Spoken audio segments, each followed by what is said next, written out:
Hi, I'm Charlotte Merrill, and this is our So Let's Be Friends podcast. This is a place where everyone belongs, and every story matters. Together, we celebrate our differences, bring awareness to disabilities, and build a more inclusive and supportive world. One conversation at a time, let's open our hearts and listen with kindness. I like when people ask me about my crutches because they can get to know me, and I like having friends, so let's be friends.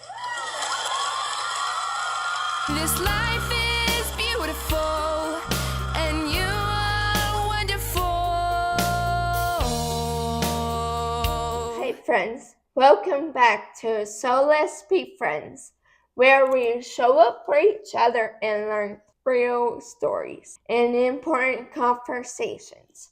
Today I'm talking with my dad, Loren Merrill, who loves world and American history and enjoys teaching these topics at the high school, including politics, government, and freedom.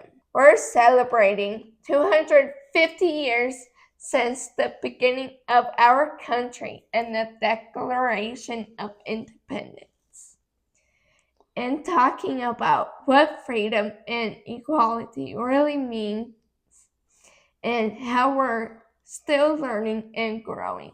Dad, I'm so happy that you're here. I'm happy to be here. And Mom, too. I love always getting to be being your sidekick.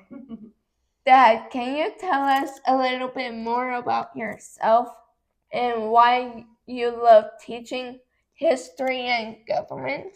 Well, my name is Loren Merrill. I've been teaching high school history and government and politics for 23 years. It's just been a passion of mine ever since I was a teenager when I learned about it in high school, and then spent a couple years living in the former East Germany. Really helped me really inspired me to be interested in government and freedoms and what it does to people and to their mindsets and how they live as a people. What made you passionate about the Declaration of Independence? Well, the Declaration of Independence is still to this day a one-of-a-kind document. It was a group of people who were dissatisfied with how their lives were and how they were being treated and the freedoms that they didn't have and the things that they were being told what to do. And so they came together and started a movement of freedom, of being able to say what they wanted and believe what they wanted and not being controlled by somebody else. And so it was a document that really changed the world. First of its kind in the world, where the people took control and told their government that we don't like what you're doing to us, and so we're going to start our own government. It's pretty powerful. It is very powerful. We don't really understand. We take it for granted. We've just always grown up with the Declaration of Independence, when in the course of human events. But it really was a huge leap of faith that this group of people, mostly young men, backed by their families, by their wives, by the women in their life. Sometimes you forget about that, but they all had women behind them who supported them and let them be gone to be able to do these things while they took care of the farms and the family and all the different things. It was a sacrifice by everybody. It was a definite leap of faith by our founding fathers with the Declaration of Independence. And that's why it is so important for world history, where now it's become the model around the whole world as far as how the United States does freedom and how it's grown into it over the years. Wow, thank you. What did freedom mean when our country first began? Well, the freedom in our country has definitely changed over the years. It has actually gotten more and more expanded. When again, when the country first started, it was a totally new concept that the people would have the freedom. And one of the biggest freedoms that they didn't have before that they had afterwards was the freedom to criticize the government, to criticize their leaders, and to be able to say the things. And and it's something that has grown over the years, because even one of our founding fathers, John Adams, who helped write the Declaration of Independence and helped to write the Constitution, who was also our second president, when we had our first crisis in the early 1800s when he was president, and people began to criticize him, unfortunately, he kind of reverted to old style where he put laws into place that punished people for criticizing the government, which is exactly what is not supposed to happen. So it is definitely something, and I think our founding fathers would be amazed at the freedoms that we have today to speak in our social media and the many outlets and platforms that we have to express our opinions and to say the things that we want to say, whether they be good things or bad things. And that's really one of the things that has grown over the years. Is at first, most people were very similarly minded when it came to religion and beliefs and the view on the family, the nuclear family. And so a lot of the speech outside of the normal lane was still oftentimes, I don't know if it was totally taken out by the government, but it was frowned upon by government. I don't know if they did things necessarily to stop it, but just by society in general, didn't allow a lot of people to have differing opinions. You had to kind of go along with the mainstream a lot of times when a country first began, because they had grown up. It was the culture to do what the government wanted and not to be able to criticize. And it's taken 2.5 centuries to evolve to the place where we're at right now. Wow. Wow. Thank you. Were those freedoms available to everyone at that time? Well, the shorter answer is no. One of the dynamics of when our country first began is citizenship, which is the ability to vote and to participate in government and in politics, was limited to men, and it was white men, and it was white men who had property or who had money at the time. And that was kind of where it started, coming from an aristocratic or a royalty type of system where it was the upper class, the rich, the privileged who had the rights. And so our country kind of started at that point as well. And, not to blame them or to criticize them, that's what they knew. But over the years, especially with people of color, with, getting rid of slavery, including giving the rights to vote for women, to Native Americans, to other minorities, at very first, those freedoms weren't available to everybody. And women's rights, there was some people complaining at the first, but it was more of a culture type of thing where women had a different role in society at the time. And most of the women weren't complaining at the time. There were some, but most weren't. But it wasn't until 1920 that women were given the right to vote in federal elections. And, that's 126 years ago, or 106 years ago. I'm a history teacher, not a math teacher. So for the first almost 150 years, women didn't have the right to vote. Wow. Wow. And then people of color, Black people, while they had the rights to vote by the late 1800s, Black men did, a lot of those they weren't allowed to exercise those because of different laws and prejudices that people had, even until the 1950s and 1960s, even into the 1970s. So just 50, 60 years ago. But Wow. in today's world, today's United States of America, there's no person, group of people, or faction of society that is denied their freedoms or their rights. Oh, It's pretty interesting, huh? Hearing how that history comes forward. yeah. It's been a 250-year experiment and work in progress. I like that experiment. Me too. Everything is an experiment. Right, Mama? Yes, right. Right, Dad? Absolutely. It's trial. That's what we do. We live life and we trial and error a lot of times, isn't it? Yeah. We We figure- don't know what things will turn out. And if it doesn't, we pivot, we shift, and we try again, right? Yep. And sometimes you have to stop and fight for things, huh? And to make your voices heard. Yep. To say that's not right and this is how we should do it. Mm-hmm. How has our country grown in understanding freedom and equality over time?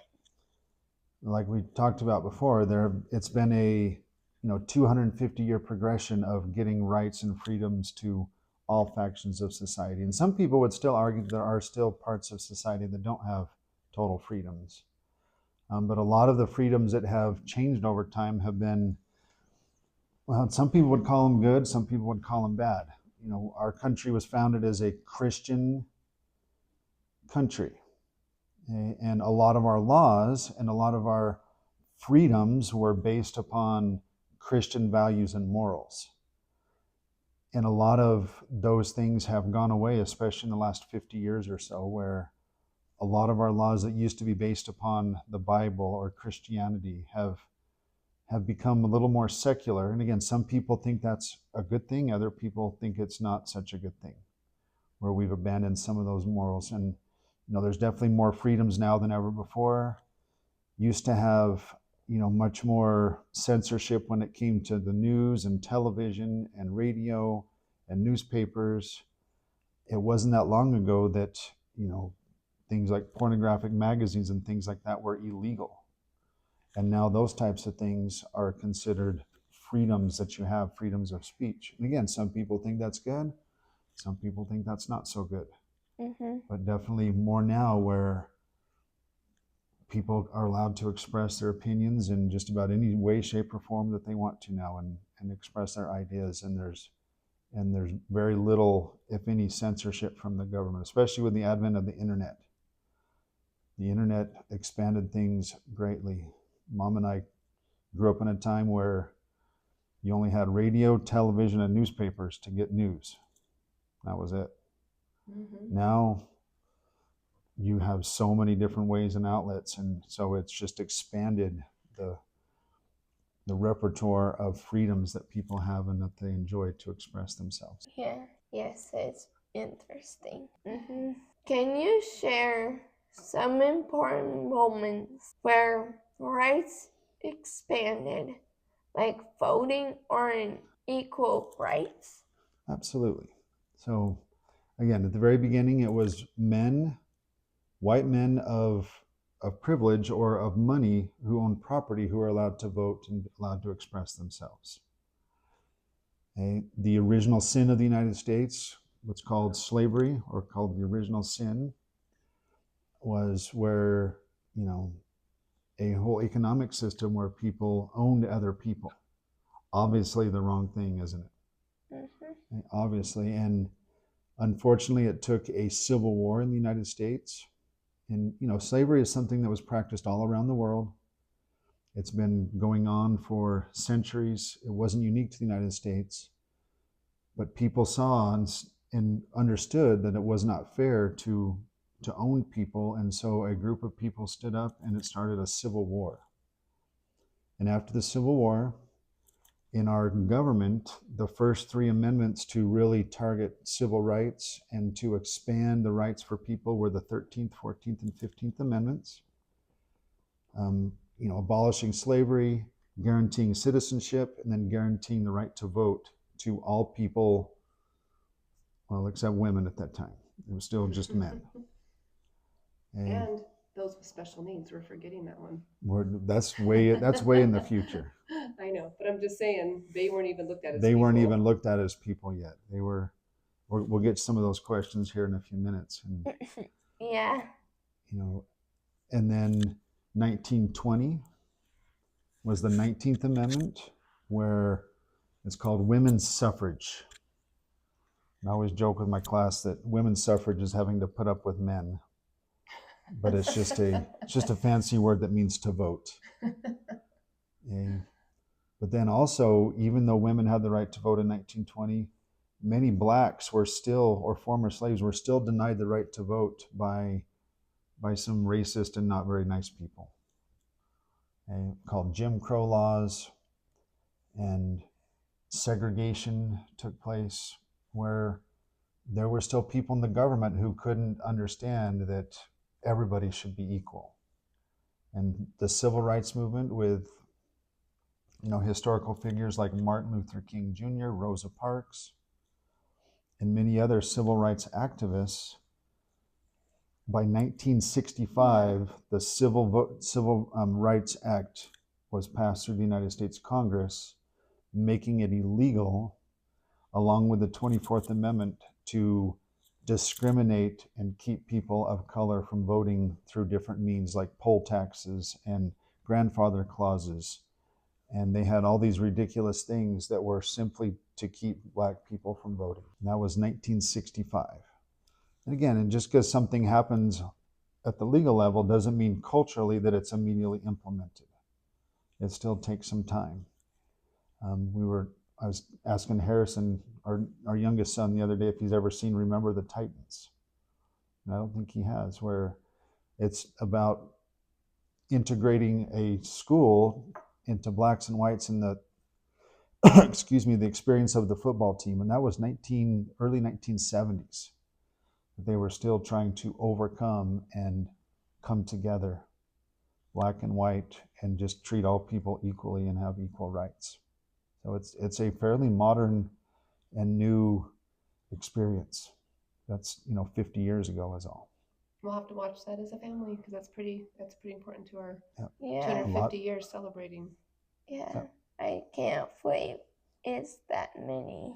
And we That just many like years. football, right? That many years. You just like We football? like sports, yes. Charlotte's like, huh? Do you love sports, Charlotte? Yes. She likes going to the football games and cheering and things. Yeah. I think it's really fun. And sports has been a place where a lot of integration and change has started.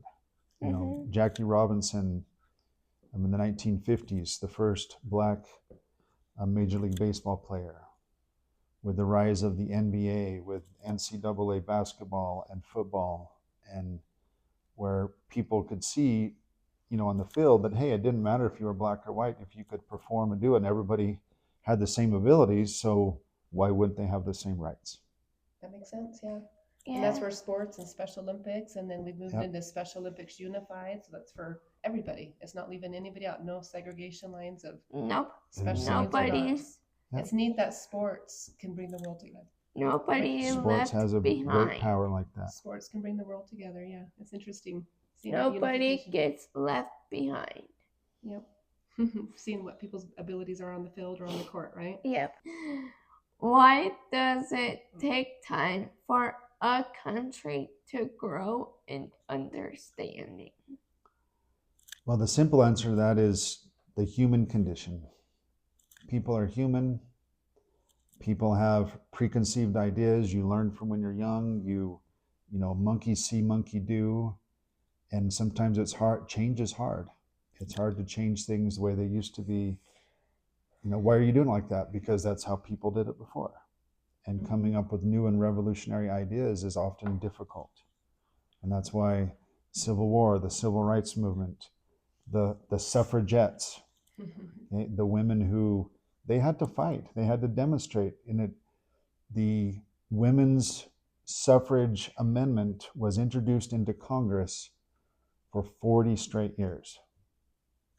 Every year for 40 years, they would go to Congress and say, hey, we women should be able to vote. And a short 40 years later, it finally passed. That's called perseverance, isn't it? And that was led by a woman named Elizabeth Cady Stanton, along with many other women who dedicated their lives to helping the country overcome its preconceived notion of the different roles in society for men and women. okay, to bring more equality, that women should be able to vote and be able to express their opinions and own property and do a lot of the different things that freedom entails. I don't know if you remember, Charlotte, along these lines, when you graduated high school and you were turning 18, we had to get guardianship of our daughter with her disabilities and special needs. That's one of the things that people do, right? He just talked about it. You did it because someone else did it. But the reason we chose, and with Charlotte's support, we had to get lawyers and judges involved, but we chose to get guardianship. Why are you laughing? Well, I'll just tell that story real quick from my perspective. So Charlotte, who is very special, especially to us, and has some special needs.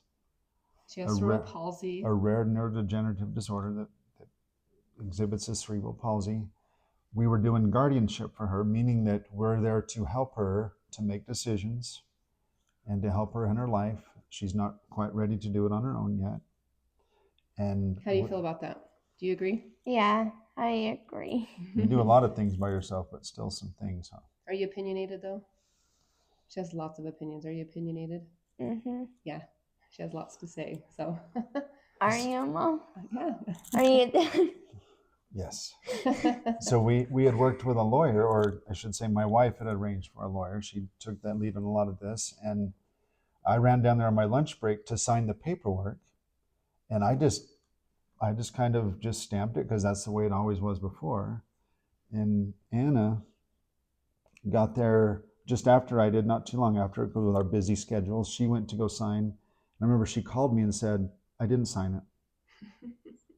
It didn't feel right to sign some of her rights away, because in that guardianship, the way things had always been done is if she's under guardianship, she doesn't have the right to vote.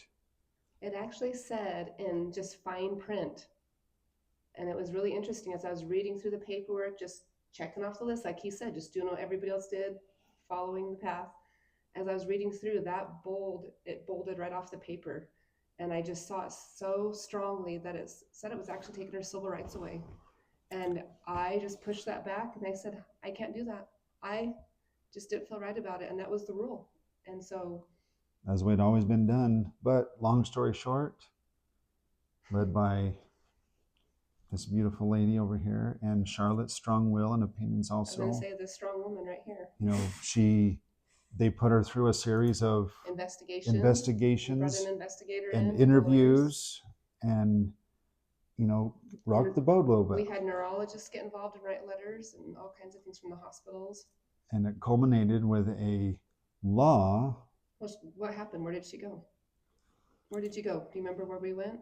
And we took a crew with us. We didn't just go the two of us. What did we do? Do you remember? We went to the state capitol. State capitol. And she had a speech ready. She was going to speak in front of the Senate. And we spent all the time in the lobby waiting for her turn. And there was probably a dozen of us because we brought others with special needs as well. And we brought part of our Special Olympics Unified team. Yes, and we went through security, did all the things. We sat in the lobby waiting for Charlotte's turn to support her in front of the Senate to give her speech. And tell me what happened the day before, that Wednesday before. And this is the day, if you want to look it up in history, it was the same day that the Suns, the girl that was there, the Suns team was there, and it was the day that the Suns received their own personal holiday in Arizona. So we got to hang out with the Suns. It wasn't a miserable day. It was a really fun time. But that day, that was a Thursday, the Wednesday before, somebody was, what's it called? Not exiled. Oh, expelled. I can use the word exiled. It's It a little works, stronger either than one. that. But a woman was expelled from the Senate. Yes. And so it pushed all the bills, if I'm saying this right, to that Thursday. So it pushed Charlotte later on the docket to get to speak. It felt like it hurt. It felt a little frustrating, but that ended up being the biggest blessing in disguise because Charlotte didn't get to speak in front of the Senate that day. But all the legislature, everyone kept coming out from bathroom breaks because they heard there's this amazing girl in the lobby that was sharing her story over and over and over. And she was getting to just visit. She just had conversations. Just one-on-one time with them too. With all the legislatures and just got to visit with the Senate, with the people there. And I have videos and pictures. It was such a special experience. They were visiting with Charlotte and her friends and the team. And by the end of the day, the end of the conversation, they got her email, they got her information. They had her mail her speech. And then the last thing, I remember it just touched my heart. They started pulling pictures out of their phone, some of them their wallets, because still old fashioned, but That's the way it's always been done. Yeah, but they were pulling pictures out showing several of them of grandkids that they had with special needs, and they didn't know about the outdated law with guardianship, and they said they would have not known until it got to their grandchild. So they actually thanked Charlotte for bringing forth an outdated law that needed to be looked at. And that was in April, and by June we were getting emails and texts and phone calls. Did you see the news that Charlotte had helped change an outdated law? And I just thought that was super cool. So guardianship changed, and she was able to keep her civil rights and have guardianship. And right now we're going through guardianship with Caroline, and I can't believe how much simpler it is this time. We're not getting lawyers for each of us. We have to get a lawyer for that who's going through guardianship to make sure their rights are protected, which is amazing. But it's such a simpler process, and it's, yeah, my kids get to keep their civil rights now. So we're pretty excited. It will just keep getting simple and simple. Yep. I don't know if life's ever going to be simple, but it's going to be a different path. You change that path. We felt uncomfortable with just doing what the other people did. It wasn't just simple for me. Oh, it's not simple. Lots of tears, lots of heartache, right? Lots of money. Even though simples are simples, they can be hard too. Simple things can definitely be hard. Especially, well, when you don't take the typical path and do what the rest of the world did. It seems so simple to think that, oh, people with special needs, they may walk slower, they may talk slower, they maybe can't walk or can't talk, but they still have the ability to have an opinion and should be part of society and part of government and politics. Yeah, seems so simple to us now, but that wasn't the case for over 200 years in our country, in a lot of places. Nope. And I don't know what the laws are in other states. Well, other states have different laws. That's where I started to recognize that it doesn't have to be like this. Yep. Every state's a little bit different. But. So yeah, look at your laws. Find out, what the guardianship rules on that. Don't just follow the beaten path. If you don't be afraid to change rules and laws. I find myself as a rule follower. But if I find a rule doesn't work, I figure out how to change it so I can follow it. And interestingly, the lawyer that we hired to do it, he doesn't do it anymore because of that, because it's too much work now. It's not just a lot of work. Just the cookie cutter. Thick. Yeah. It's not just the cookie cutter like what it used to be. Now it's every person's treated as an individual, not as a group. And so special needs should be treated like everybody else. But also at the same time with Caroline, is it okay to share the story about what happened this week? Sure. I don't even know. Go ahead. Yeah, where you showed up to start Caroline's process and to renew hers, and the judge, knowing, said we don't even need to get a lawyer for her to move forward, that Charlotte's already set the precedent on what to do. Well, we have to get a lawyer for Caroline. Yeah. But I don't have to get a lawyer for myself. Yeah. I just need to know how to do the paperwork. Caroline has to have a lawyer to defend herself, to make sure I'm not pushing her into guardianship. But before, we had to get investigators, 2 lawyers. It got really expensive. Yeah. Long story short, the process is much simpler now 4 years later than it was 4 years ago. So, hooray for Charlotte. That was just 4 years ago? Yeah, it was 4 years ago. How does the idea of all people are created equal include individuals with disabilities and special needs? Well, in our founding documents, it talks about how all men are created equal. But at the time, it was a whole different vision of what men were created equal. And we've talked about it as we've gone along. People with different skin colors, people that spoke different. And, it wasn't just people of color that were discriminated against. It was people of different religions. It was people who talked different. People who had different ideas were often discriminated. And again, that's part of the human condition of the way things used to always be. The world used to be a much, much worse place than what it is today. Well, I have to say, when we did a family trip 2 years ago and we got to Liberty Island, and it still makes me emotional thinking about it, and he's just laughing because it hurt. But when we went through Liberty Island and went through the tour there, our family would have not made it through. Because I had 3 kids with special needs, with disabilities. And they would have let my husband through, and they would have let Kalisha through, and John and Austin, maybe, but they also had some psychological issues. So I don't know. That would have kind of would be iffy. But the 3 kids, my 3 youngers, are Charlotte, Caroline, and Harrison. It would have been a turn right around. They would have left us. They would have told us to get back on a ship and go away. And so that was a huge discrimination. I kind of left that place in tears, and I thought I was going to be lifted up and excited seeing where our country started. She was a little bit angry. I was pretty angry. It hurt to see that our family wasn't valued or wanted. And it still happens when you walk into stores. I've been asked that we're in the way to move out of the way of the aisles at Bath, different stores. We are a different family. We function differently, and it's okay. Everybody does. Everybody does, but we've learned to quit apologizing for our family. Just tell people thanks for being patient. And it has gotten better over the years as far as access and people's attitude towards it as well, where more and more people being included. Because again, it's been a 250-year progression of including all peoples and, including minorities, women, people of different religions, races, creeds, colors, and people of different abilities to be included in society at different levels in different ways. To the inclusion model is, the way of the future. It's discrimination when somebody gets discriminated against because of their abilities, because of something out of their control. And it's a work in progress and getting better all the time. And there's still obstacles in the way, but moving in the right direction. And I love that phrase, all people created equal. And that does include individuals with disabilities and special needs. It's taken a while for the rest of the world to understand that. And I just really appreciate that we're having this conversation. It's a little bit of a tough conversation, but we're so thrilled to celebrate 250 years of our country and the growth. Amen. So we're going to have to continue this conversation later. We're already getting long. So we will continue this. We're going through the 4th of July, celebrating our country's birthday. So we'll continue this. It's so exciting. Thank you, Dad, so much for sharing your knowledge and your heart today. It's important to remember where we started and also how much we've grown. How we can keep growing to include everyone. Happy birthday, USA! 250 years!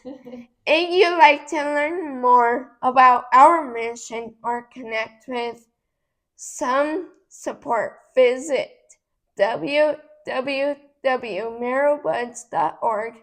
Thank you for listening, for sharing, and for believing in a world where everyone belongs. And as always, let's be friends! Woo! You're so cute. I love it. Thank you, Mama. If you're listening, thank you for being a part of this. We are excited to share more stories and more truth and more love in every episode. Until next time, love one another, and like I say, so let's be